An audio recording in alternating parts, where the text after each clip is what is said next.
All right, we're going to continue in our verse by verse study. We're in the book of Matthew and we're in chapter 23. We left off in verse 23. That's where we're picking up today.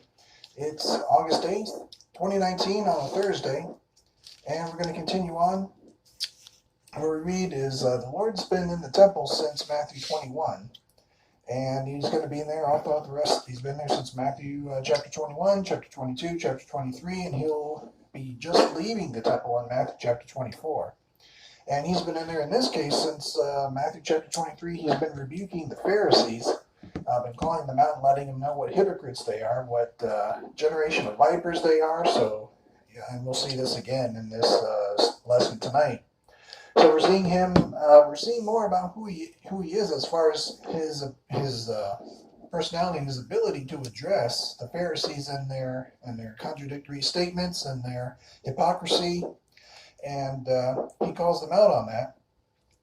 We'll see that in verse 25 and so on, and calls them blind, calls them hypocrites, calls them snakes, calls them everything else like that. So we see that there. He calls them out for it. So we'll open up in prayer and continue in where we left off. And we'll go into chapter 24, about 3 verses, and then we'll pick up in chapter 24 next week or next time. So, Lord, we're thankful for your word that we can be better ambassadors of your grace, and to those to whom we've given the gospel to this week, that we pray that has allowed them to understand your gospel greater, and that they trust the gospel that we've given to them, and that we go further more and give the gospel to others as well, and that we be better ambassadors of your grace and allow your word to work effectually in us as we continue to study it each and every day. Amen. So, we see in verse 23, as the Lord continues on with his scolding and correction to the Pharisees, calling them out and everything else, he says, "Woe unto you, scribes and Pharisees, hypocrites, for ye pay tithe of mint and anise and cumin, and have omitted the weightier matters of the law, judgment, mercy, and faith. These ought ye have to have done, and not leave the other undone. And ye blind guides which strain at a gnat and swallow a camel." So he's yelling at them for, as we see in verse 23, what we're seeing, woe number 5. In chapter 23, he's saying into them, "Woe unto you, scribes and Pharisees, and woe unto you, and woe unto you."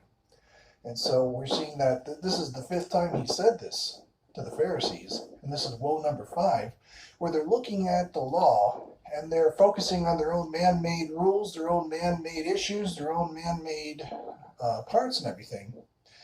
And we see in verse 23, he says, "Woe to you, scribes and Pharisees, hypocrites." So he calls them hypocrites. He says, "For ye pay tithe of mint and anise and cumin." And so you see them paying this part.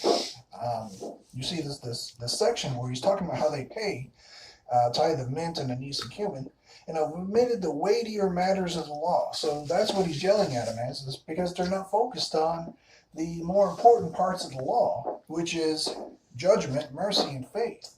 Because God's law, the law of Moses, is given to Israel as a nation to show Israel God's perspective or point or whatever of God's justice and and when they don't obey God's justice, he has parts where he can exhibit mercy. They can take a bull or a goat and they can sacrifice a bull or a goat, showing God's mercy when they fail to obey God's 613 commandments. Whatever it is, if they fail to obey the dietary laws or the law of clothing, or they don't keep their beard trimmed exactly perfect, or they don't do whatever they're supposed to do, or they don't do what they're supposed to do with the bird's nest, or they don't do all these specific rules and laws of Israel, God shows that there's mercy that can be done. They just have to do it. So they're showing us, but yet the Pharisees take it and say, well, we're more focused on doing other things, about if you don't pay your exact tithes and anise and cumin and mint, and then they're focused more on less important. Their focus is so way off course that they're focused on. They're not focused on mercy. They're not focused on judgment. They're not focused on faith and anything else. They're focused more on these important or less practical matters of the law, trying to get them to be focused on these other matters, these matters that are not important as much as justice, judgment, mercy, and faith. as you see the Lord say here, or he says their faith. For example, if you go to Luke chapter 11, verse 42, which is Luke's account of what's happening here, Luke chapter 11, verse 42, you'll see that Luke says, from his perspective, what he's saying, based on when the Lord's in the temple and the Lord's rebuking the Pharisees, as we see here, Luke chapter 11, verse 42, we see in that verse there, he says, "But woe unto you, Pharisees, for ye tithe mint and rue and all manner of herbs, and pass over judgment and the love of God. These ought ye to have done, and not to leave the other undone." So he's saying pretty much, you're seeing different wordings of what's going on here as well. But he's saying mint and rue and all manner of herbs, and so you're seeing that take place there regarding the wording of what's going on. But then there's a reason for that. If you look at Leviticus chapter 27, verse 30, this is why God's saying what he's saying to them. Leviticus chapter 27, verse 30, what he's saying to him there, or this is based on the law of Moses. Leviticus chapter 27 and verse 30, and what we read there, this is what's going on. This is that tithe surcharge. They're talking about how they tithe mint and anise and cumin. This is where it all has to go with in the first place. And that's Leviticus chapter 27 and verse 30. It says, "And all the tithe of the land, whether of the seed of the land or the fruit of the tree, is the Lord's. It is holy unto the Lord. And if a man will at all redeem aught of his tithes, he shall add thereto the fifth part thereof." And so there's that tithe surcharge. And so he goes on, and this is where they're getting this from in the first place. This is where it's all coming back to. As we go back to Matthew chapter 23, verse 23. And what you're seeing here is he's saying, "Woe unto you, scribes and Pharisees, hypocrites, for ye pay tithe of mint and anise and cumin, and have omitted the weightier parts of the law." So he's going back to Leviticus chapter 27 in the first place and talking about how they're so focused on what they do, that they're not focused on what they should be doing that's even more important than their Levitical participation, which is mercy. And to look more at that, if you look at 1 Samuel chapter 15, verse 22, here's more about what I mean by that. 1 Samuel chapter 15, verse 22, because this went on during the time of Samuel as well, the same issue. And this happened because Saul was messing things up. King Saul went about, and he pretty much, as he was king of all of Israel, he didn't have a heart, to love the Lord like King David did. And he messed things up, but yet you see here, what Samuel says, is in 1 Samuel 15:22, and Samuel said, "Hath the Lord as great delight in burnt offerings and sacrifice as in obeying the voice of the Lord? Behold, to obey is better than sacrifice, and to hearken than the fat of rams. For rebellion is as the sin of witchcraft, and stubbornness is as iniquity and idolatry." And that's a good lesson to learn from. That's a good little spiritual nugget or tidbit to remember.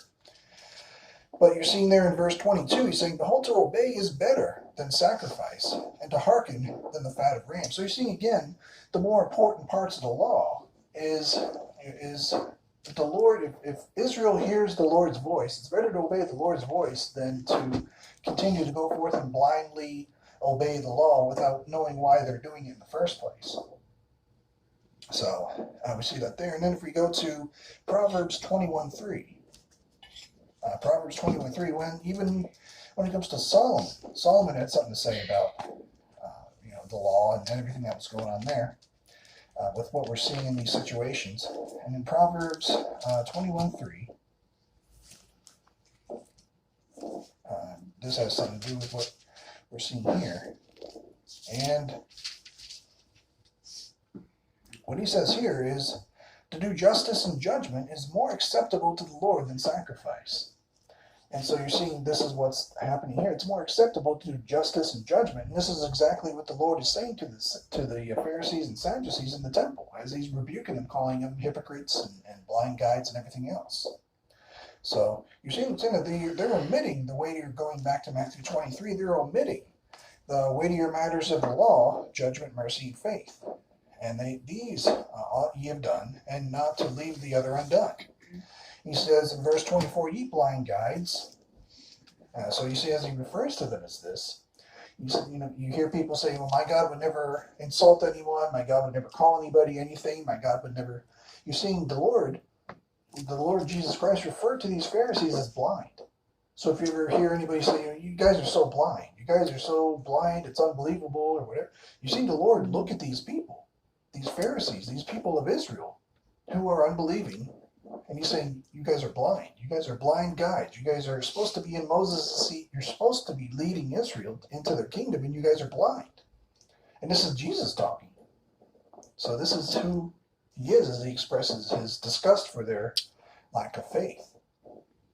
So, verse 24, he says, ye blind guides, which strain at a gnat and swallow a camel. And we won't turn to it, but in Leviticus 11, you see all the dietary issues, and they're straining so hard not to swallow a gnat that in turn, he's saying essentially, you're fighting so hard not to eat a gnat or strain at a gnat, you're in turn swallowing a camel, which is equally as bad. In fact, it's probably worse. And so, he's saying that. And then verse 25, as it continues on, you're getting into the sixth woe. And he says, woe to you, scribes and Pharisees, hypocrites, for ye make clean the outside of the cup and of the platter, but within they are full of extortion and excess. And so thou blind Pharisee, cleanse first that which is within the cup and platter, that the outside of them may be clean also. So you see him saying that they're pretty much their hearts are unusable by God. Their hearts are wicked, their hearts are unclean, and yet they try to put on a show on the outside, and yet their inside is wicked and wrong and evil. And God calls them out on that. God says, it doesn't matter what you look like to me on the outside. I can see right through into your inside, who you are on the inside. That's what God says. God is calling them out. He says, he says in verse 25, he says, you may clean the outside of a cup. If you imagine a cup, he says, you may clean the outside of the cup. It's like if you take a cup and you start washing it, and all you do is wash the outside of the cup, but you don't wash the inside of the cup. That's pretty much an unusable cup, but you put all your energy into washing just the outside of the cup, but not the inside. And the Lord's saying, well, this is pretty much who you guys are, unbelieving Israel. The outside looks nice and clean, but the inside's filthy dirty. And that's what he's saying to them about who they are. And so we see that there, and that's in verse 25. If you look at Luke 11:39, go back to Luke's account of all this. Luke 11:39, and what we see Luke saying about all this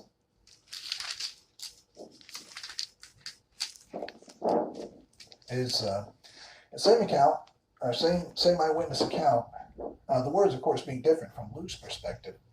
He says, and the Lord said unto him, now do ye Pharisees make clean the outside of the cup and the platter, but your inward part is full of ravening and wickedness. And he says, ye fools, did not he that made that which is without make that which is within also? So he rebukes the Pharisees on that as well. So you see him calling them out on their lack of faith. And in verse 26, he says, thou blind Pharisee, cleanse first that which is within the cup and platter, that the outside of them may be clean also. And if you look at Jeremiah 4:14, this went on also during Jeremiah's day, and Jeremiah had issues to which he had to call out the unbelieving people of Israel during his time. That's Jeremiah chapter 4, verse 14. And he had to call them out and let them know a few things about their issues of faith as well. Jeremiah chapter 4 and verse 14. And this is what he said to them in Jeremiah 4:14. He says, O Jerusalem, which is where the Lord is pretty much, which he's going to see by the time we get to the end. He'll say, O Jerusalem, wash thine heart from wickedness, that thou mayest be saved. How long shall thine vain thoughts lodge within thee? And so Jeremiah says this to Jerusalem, to Israel. How long is thy vain thoughts going to lodge within thee? And if the Lord can teach Jeremiah or show Jeremiah what's Israel, what the thoughts of Israel are during his time. The Lord knows exactly what the thoughts of unbelieving Israel is as he's there in the temple during that time. And this is exactly why he's rebuking them, as we see this in verse 26. Going back to Matthew 23. And he's saying, "Thou blind Pharisee, cleanse first that which is within the cup and platter, that the outside of them may be clean also." Then as you go into verse 27, now we're getting into woe number 7. And so what we're seeing there is that they're going to be, they're using their power against the people, and that they're lawless from the inside out as well. The Pharisees are. So we see there in verse 27, it says, "Woe unto you, scribes and Pharisees, hypocrites, for ye are like unto whited sepulchres, which indeed appear beautiful outward, but are within full of dead men's bones and of all uncleanness." So you're seeing them talk about sepulchres and whitewashed sepulchres, how they look beautiful on the outside, but inside it's like a coffin that has a dead body on the inside, but the coffin looks so nice and pretty on the outside, but on the inside all it is just a dead body. And so that's what the Lord is saying, you unbelieving people, that's all you are. You look beautiful on the outside, but you're dead on the inside, just like a coffin with a dead body in it. It may be a beautiful coffin, but it's just a dead body on the inside. That's all you guys are. So he's really yelling at them. He's really making sure that he lets them know how God sees them, since he is God. And he's letting them know. So we see that in verse 27. And that's all. It's more important to see also through understanding the ways of the laws of Moses. Going back to Numbers, the book of Numbers, whenever somebody would touch a dead body or look at a dead touch a dead body, they'd be unclean for 7 days. We go to Numbers chapter 19, verse 16, for example. In Numbers chapter 19, verse 16, you'll see there a law concerning dead bodies and everything else. And there's a point to where we're going with this. But in Numbers chapter 19, verse 16, talking about dead bodies and bones and everything else, says, "And for an unclean person, that's 17. And whosoever toucheth one that is slain with a sword in open fields, or a dead body, or a bone of a man, or a grave, shall be unclean 7 days." So for the Lord to call the Pharisees, a whitewashed sepulcher with dead men's bones, remember from Jewish law, from the law of Moses, just unclean, to have somebody that's unclean meant that if they touched them, they were unclean 7 days. So that means more to them as an insult than you do when you just read it and you kind of gloss over it and you don't recognize what's been going on in the book of Numbers or anything else from time past in Israel. So see, that's a harsh, even more harsh insult, especially when these people are so self-righteous. So you see that happen here in verse 29. Verse 27. So he's going on and saying, "Woe to you, scribes and Pharisees, hypocrites, for ye are like unto whited sepulchres, which indeed appear beautiful outward, but are within full of dead men's bones and of all uncleanness." He says, "Even so ye also outwardly appear righteous unto men, but within ye are full of hypocrisy and iniquity." And so he calls them out on that, letting them know this. And this is what he said to them before. We won't turn to it, but if you refer back to Matthew chapter 12, verse 34 and 35, he referred to this regarding them already. So we're seeing the Lord call them outwardly appear, their outward appearance is appearing righteous unto men, but inwardly they're full of hypocrisy and iniquity. He's calling them whitewashed sepulchres. He's calling them, cups that are washed on the outside but still dirty on the inside. He's calling them out exactly as they would understand an insult to be. And he's trying to do that on purpose so that he reaches them in hopes that somebody would wake up in that crowd. So we see that from there. And then in verse 29, as he goes on, there's woe number 8. This is going to be his final woe to them. But we're seeing there that he's saying woe unto them because these are the people who admit that they're from the previous persecutors of the Old Testament prophets. And he says in verse 28, even so, he also appears in verse 29, woe to you, scribes and Pharisees, hypocrites, because ye build the tombs of the prophets and garnish the sepulchres of the righteous, and say, if we had been in the days of our fathers, we would not have been partakers with them in the blood of the prophets. He says, wherefore ye be witnesses unto yourselves that ye are the children of them which killed the prophets. Fill ye up then the measure of your fathers. So going back to what this is talking about, he says in verse 29, woe unto you, scribes and Pharisees, hypocrites, because ye build the tombs of the prophets and garnish the sepulchres of the righteous. So he starts out saying that here. And what he's talking about is how they stand around venerating the dead. Holding up statues or venerating statues and everything else. Build the tombs of the prophets. They're standing around these tombs of the prophets.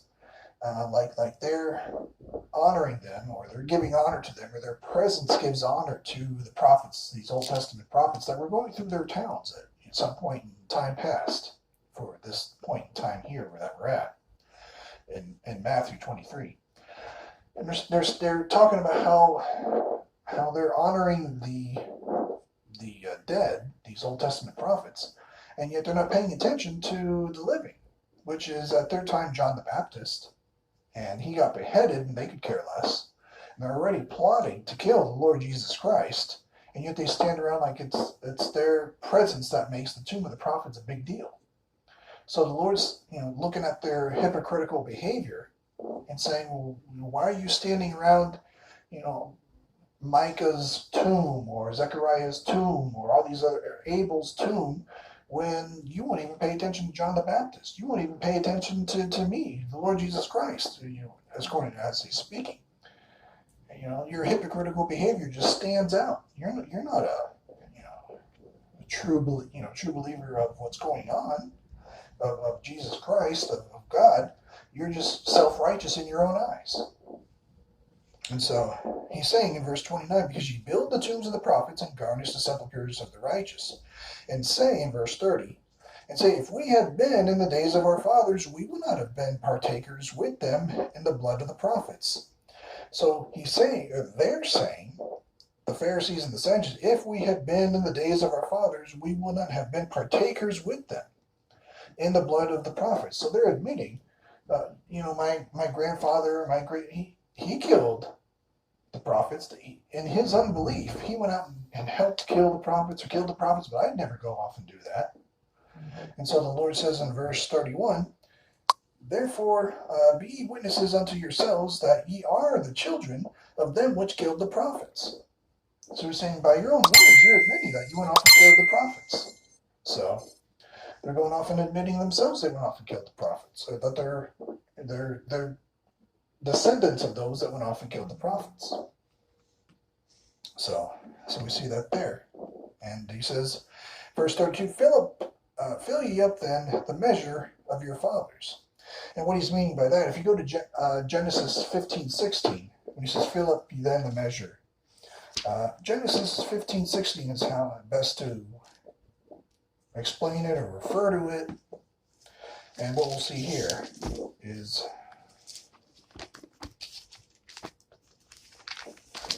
concerning the concept of the measure of their iniquity is where I'm going with this. And so you're seeing where he says, fill up then the measure of your fathers. And we see from Genesis 15:16, he says, but in the fourth generation they shall come hither again, for the iniquity of the Amorites is not yet full. So you're seeing them talking about in Genesis 15:16, he's saying, for the iniquity of the Amorites is not yet full. There's that measure that's going to be full at some point, but it's the measure of their iniquity that'll at some point fill up. And as you see in verse 32, going back to Matthew 23, he says, fill up then the measure of your fathers. So he's talking about the measure of their iniquity that came from time past and everything else, that it's going to catch up with them as well, and it's not like they're not already knee deep in it or waist deep in their iniquity. And so, as he continues on, he's saying, he's been rejected by Israel's religious leaders. And he's saying in verse 33, ye serpents, ye generation of vipers, how can ye escape the damnation of hell? He's saying it's pretty much impossible for you to escape the damnation of hell. He's flat out telling them right to their face. He says, how are you going to escape? And in the book of Hebrews, the little flock says this as they're examining themselves. In Hebrews chapter 2, verse 3, they start saying, well, how shall we escape? And they're doing this to make sure that they examine themselves as they go through the faith, the faith of in the ages to come, that they make sure that they remain sharp, they remain diligent and vigilant, to remain faithful to the doctrines of where they should be. And so we see that in verse 34. No, I'm sorry, 33. So he says, "You serpent, you generation of vipers," which is what John the Baptist would say. You saw this in Matthew chapter 3, verse 7, and you saw this in Matthew 12:34. It says, how can ye escape the damnation of hell? Because they could have. Back in Matthew 16, they could have obeyed John the Baptist. In Matthew 16, they could have called upon the name of the Lord. And in Acts chapter 2, verse 38, they could repent and be water baptized. There's so many ways they could have obeyed in the prophetic program, and they just never did. They refused to go along with what God was doing. So we see that from there. So we see in verse 34, he says, "Wherefore, behold, I send unto you prophets and wise men and scribes, and some of them ye shall kill and crucify, and some of them ye shall scourge in your synagogues and persecute them from city to city." And this will take place in the book of Acts. You'll see in Acts chapter 1, verse 8. You'll see James and all these others become crucified. You'll see in Acts chapter 7 with Stephen. And you'll see the others as time goes on. It'll be a future sending. Because he says, "Behold, I send unto you prophets and wise men," and so on. So it's going to be a future sending. And you'll see this all the way from Acts chapter 1, verse 8, Acts chapter 7, and so on. And so he continues on from there. He says in verse 35, he says that upon you, and so you're seeing the purpose of why he says this in verse 34, that upon you may come all the righteous blood shed upon the earth, from the blood of righteous Abel unto the blood of Zacharias, son of Bacharias, whom you slew between the temple and the altar. And of course, Abel goes back to Genesis chapter 4. We don't need to turn that, but we know Cain and Abel, and we saw the slaying of him, and there. Zechariah, we can put a cross-reference everyone can go to. 2 Chronicles 24, 20 through 22. We'll just leave that there for everyone to go to, those that are watching on YouTube and so on.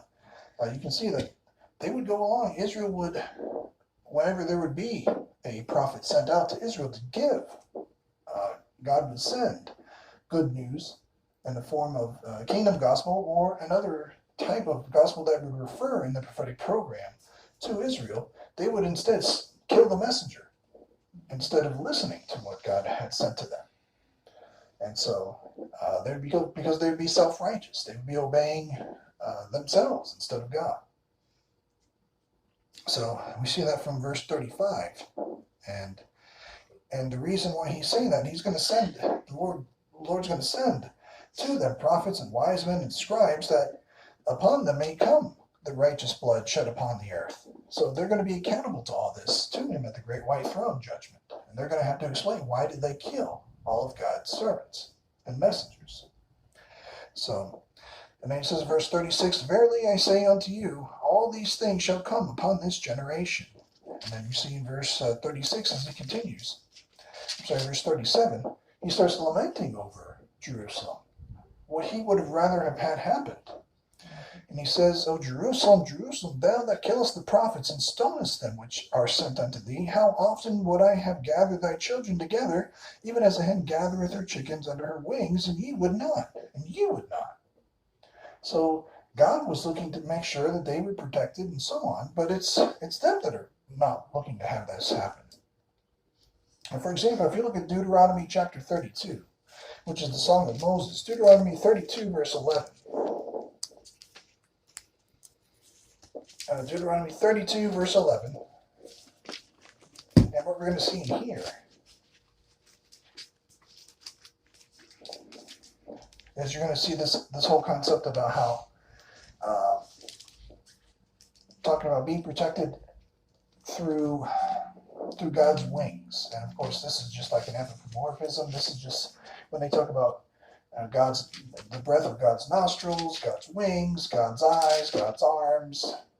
This is something that's kind of referred to as a way to try to explain things through things like this. But you'll see here, 32 verse 11, it says, "As an eagle stirreth up her nest, fluttereth over her young, spreadeth abroad her wings, taketh them, beareth them on her wings, so the Lord alone did lead them.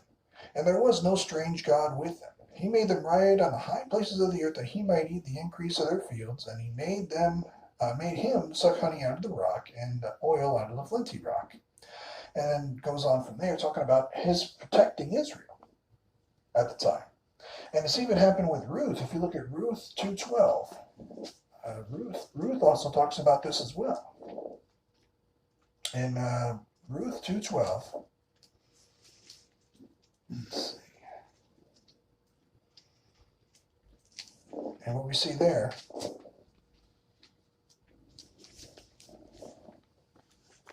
when Ruth meets up with Boaz and chooses to follow, to go into Israel and be a Jew and be part of everything else that has to do with Israel, prophetic program, and remain there. Well, you'll see that she says in Ruth chapter 2, verse 12, "The Lord recompense thy work, and a full reward be given thee of the Lord God of Israel, under whose wings thou art come to trust." So you see another reference to that as well. And then in the Psalms, there's a lot of references to God's protection via his wings. And you see even something in the book of Revelation is mentioned regarding this. But it's an anthropomorphism where God protects, in other words. And it's a reference,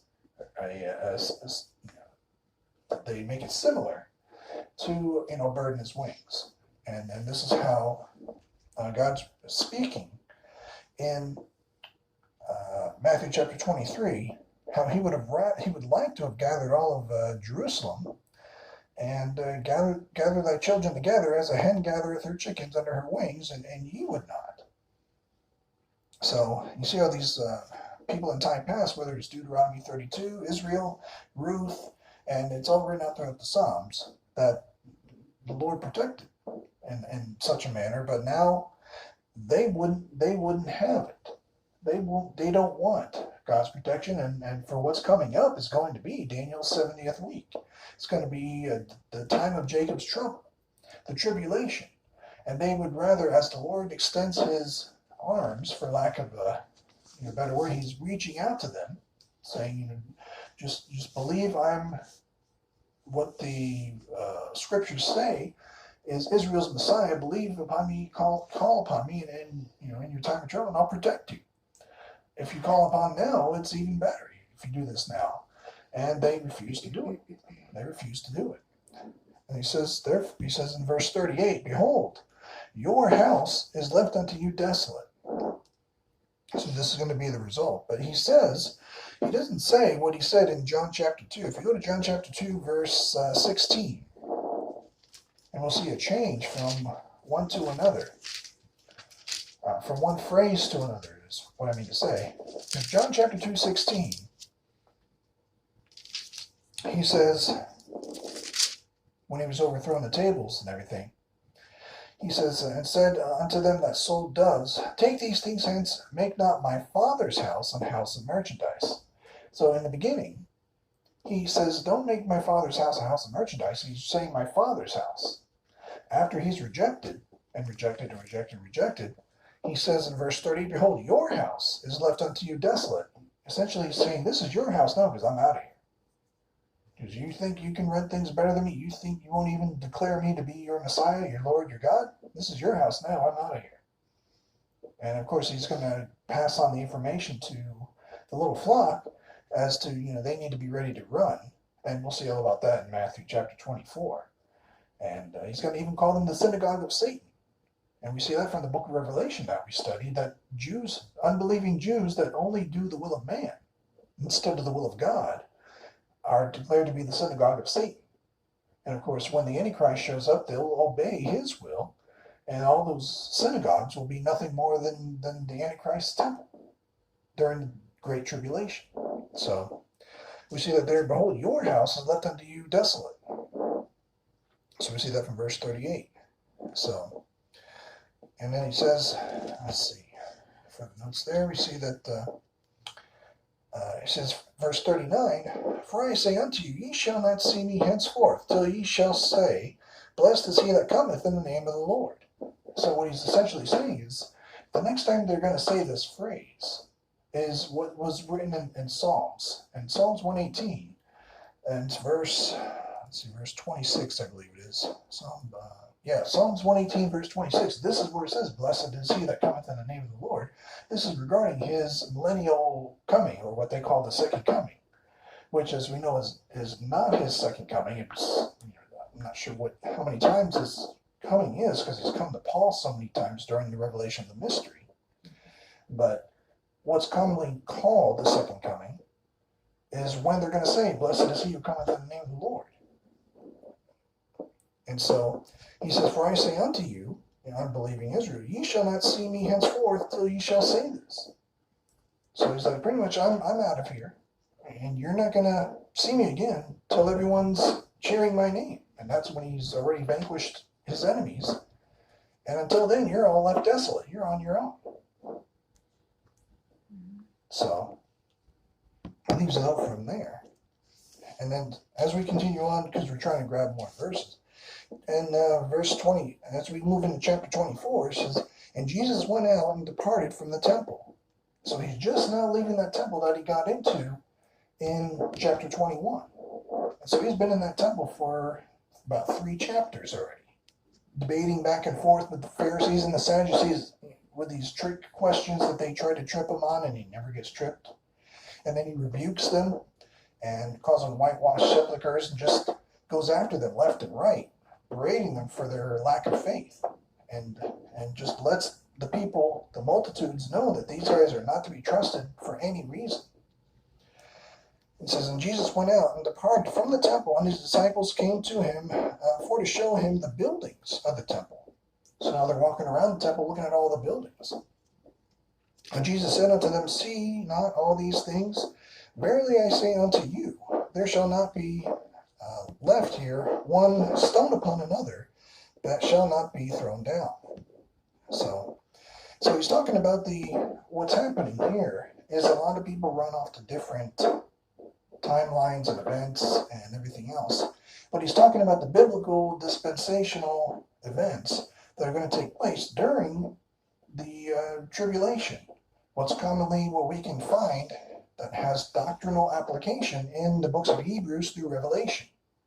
And all those things you study and we've seen about as you go through the book of Revelation, when you see the earthquakes and you see all those catastrophic events that are happening, is where the Lord's saying, he's saying that, not one stone's going to be left upon another from these buildings based on those events that are going to happen in the book of Revelation. All those earthquakes, all those angels coming to bring destruction, all these meteorites that come down, all those locusts, all those things that just get destroyed, all the grass that gets burned up, everything is essentially where he's going with this. And in verse 3, it says, and as he sat on the Mount of Olives, the disciples came unto him privately, saying, tell us, when shall these things be, and what shall be the sign of thy coming and of the end of the world? So we'll refer more to this later, but you're seeing they're asking 3 questions. And it used to be, before rightly dividing the word of truth came along, that you used to, and lots of ministries do this today, they refer to their local newspaper to get the answer for this. Because as you read through this Matthew chapter 24, it's a very famous chapter where the Lord explains, because a lot of people want to know when is the end of the world, even like right now today. And so when they look in the Bible, try to find out, well, when does Jesus say that the end of the world's going to be? They go right into Matthew chapter 24, a book that's not written to anybody today. And they look to see what Jesus' words are, which are not spoken to anybody today. And so they read what Jesus says to Israel concerning the book of Revelation, which is their book. And so they read what he says and they think that has to do with them. So they run to the newspaper and they open it up and they try to match up what the newspaper says with what the Bible says, written to Israel in a different time in a different place. And they get all confused. So it says in verse 3, they ask 3 questions. They say, number 1, when shall these things be? Number 2, what shall the signs of thy coming? And number 3, the when or and of the end of the world. So we'll pick up on this later. We'll probably start right here at verse 3 and we'll keep going and going. But this is pretty much where we're going to stick with, of course, the Bible's answer on this. The Lord's answer on this. Not the newspaper, not the, because they talk about here wars and rumors of wars. There's wars going on all the time. And earthquakes and everything, famines and pestilence. Well, there's lots of famines out there right now. There's lots of earthquakes going on right now. That has nothing to do with the end of the world. Of course, I said, well, the Lord says that. Well, that's because he's talking to Israel about the events of the book of the Revelation. And that's going to be started by the Antichrist at a different time in a different place concerning the prophetic program. We're not even in that right now. So it has nothing to do with that. But we can learn a lot from it and pick up on that, and we'll pick up on that next time. So we'll stop here and go there next time. I'm going to go